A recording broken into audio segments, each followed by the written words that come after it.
Good afternoon student. आज हम निबंध लेखन पढ़ेंगे। निबंध का मतलब होता है बांधना, किसी विषय वस्तु को बांधना, एक विषय को बांध कर लिखना। अब जो निबंध होते हैं वो संकेत बिंदु के साथ भी होते हैं, संकेत बिंदु के बिना भी होते हैं। संकेत बिंदु का मतलब क्या होता है? कोई निबंध या का विषय तथा उसके नीचे कुछ हेडिंग दी जाती हैं। कोई भी जब हमें निबंध या अनुच्छेद लिखना होता है, अनुच्छेद लेखन या निबंध लेखन में हमें कोई अगर अनुच्छेद लिखना हो या निबंध लिखना हो तो उसके नीचे हेडिंग दी जाती हैं, उन्हीं के अनुसार हमें निबंध या अनुच्छेद लिखना पड़ता है, तो उसे हम कहते हैं संकेत बिंदु के साथ। और जिसमें ये हेडिंग नहीं दी जाती हैं उन्हें कहते हैं संकेत बिंदु के बिना। अब ये कि निबंध कितना बड़ा हो या अनुच्छेद कितना बड़ा हो, तो ये तीन तरह के हो सकते हैं। मुश्किल भी हो सकते हैं, आसान भी हो सकते हैं, बहुत आसान भी हो सकते हैं। मुश्किल तो थोड़ा सा, जैसे एक एग्जांपल देते हैं, बीजिंग ओलंपिक में भारत, तो ये थोड़ा मुश्किल हो गया। आसान हो तो जैसे विज्ञान वरदान या आसान, बहुत आसान हो गया। और बहुत आसान होता है सर होली दिवाली के ऊपर निबंध लिखना या अनुच्छेद लिखना। अब देखिए हम इसका उदाहरण ले लेते हैं। निबंध लेखन हो तो उसमें हमें ये 8 बातों का ध्यान रखना पड़ता है।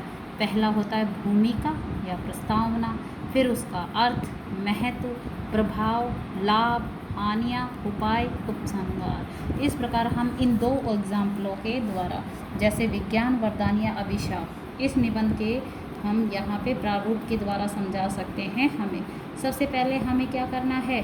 भूमिका बतानी है कि विज्ञान है क्या, ये हम भूमिका या प्रस्तावना में बताएंगे।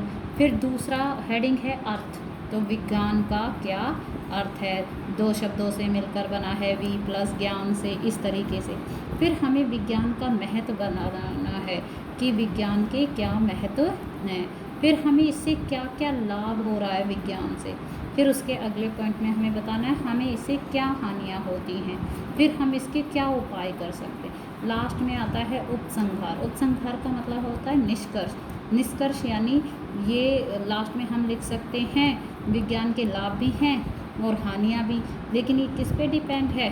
प्रयोग करने वाले पर, कि वो इसका फ़ायदा लेता है या नुकसान लेता है। एक दूसरे एग्जांपल द्वारा समझिए।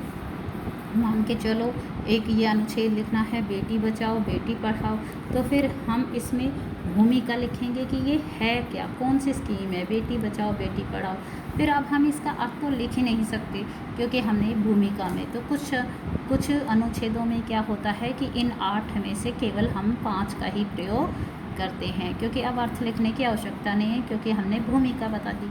फिर हमने इसका महत्व बताना है, फिर हमें उसके बाद ये जो है कब से ये हुआ, कब से शुरू हुआ, कैसे, अब इसके लाभ क्या हैं। लेकिन हम इसके बेटी बचाओ बेटी पढ़ाओ स्कीम की हानियाँ तो लिख ही नहीं सकते, तो ये नहीं लिख सकते, उपाय भी नहीं लिख सकते। उपसंहार लास्ट में हम इसका निष्कर्ष निकाल सकते हैं कि जब से ये शुरू हुई तो इससे क्या क्या फ़ायदे हुए।